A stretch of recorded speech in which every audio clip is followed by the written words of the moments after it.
Carta de São Tiago, capítulo 2.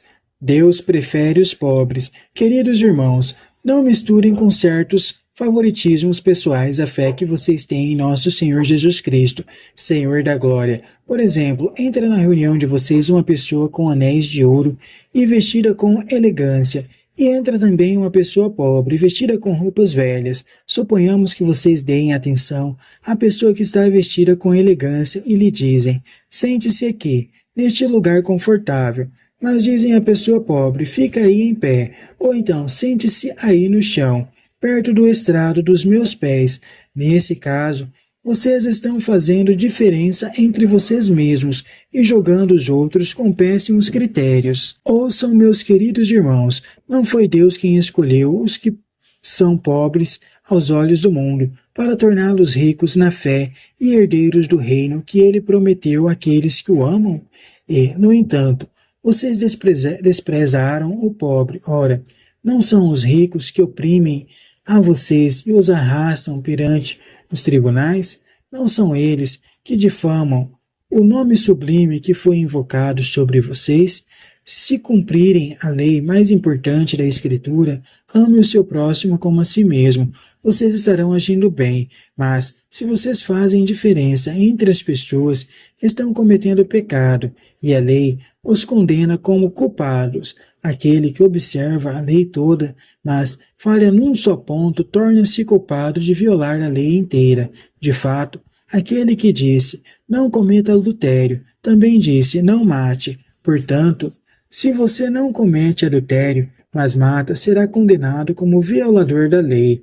Falem e hajam como pessoas que vão ser julgadas pela lei da liberdade, porque o julgamento será misericórdia para quem não tiver agido com misericórdia. Os misericordiosos não têm motivo de temer o julgamento.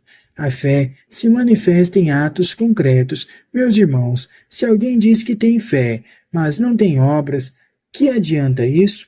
Por acaso, a fé poderá salvá-lo? Por exemplo, um irmão ou irmã não tem o que vestir, e lhes falta o pão de cada dia. Então alguém de vocês diz para eles: vão em paz, se aqueçam e comam bastante. No entanto, não lhes dá o necessário para o corpo. Que adianta isso?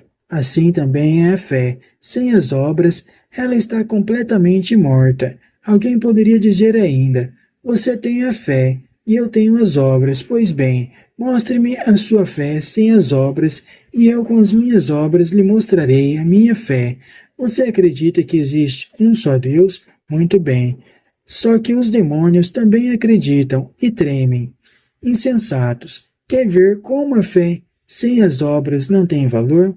Quando nosso pai Abraão ofereceu o filho Isaque sobre o altar, não foi pelas obras que ele se tornou justo?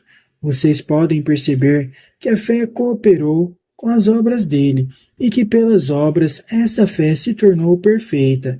E assim se cumpriu a escritura que diz: Abraão acreditou em Deus e isso lhe foi acreditado como justiça. E Abraão foi chamado amigo de Deus.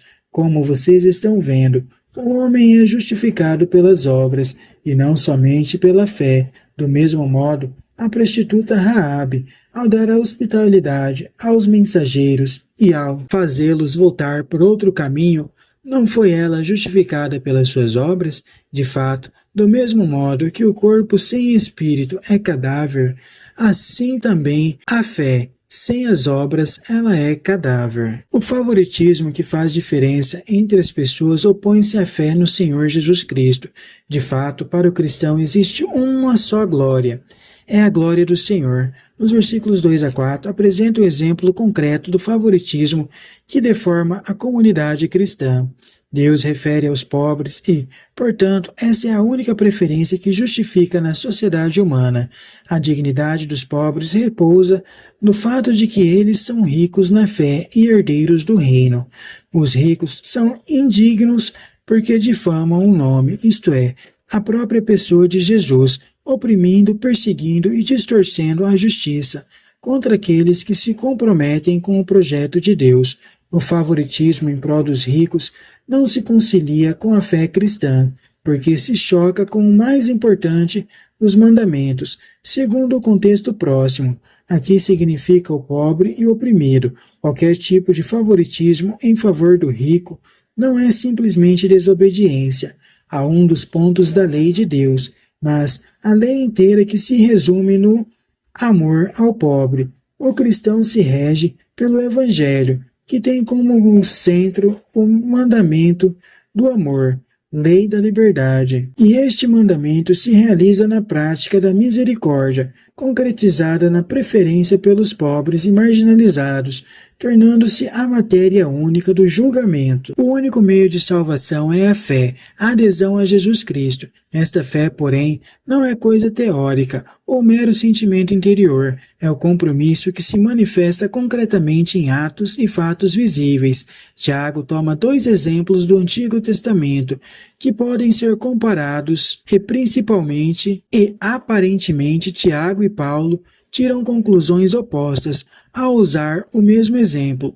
Notemos, porém, Paulo diz que Abraão se tornou justo por meio da fé e não mediante a prática da lei. Tiago diz mais: a fé que justificou Abraão é uma realidade que se traduz na prática de atos concretos. Ao falar da prática da lei, Paulo afirma que nenhuma observância de regras pode levar à salvação e que a fé é o princípio de toda a vida cristã.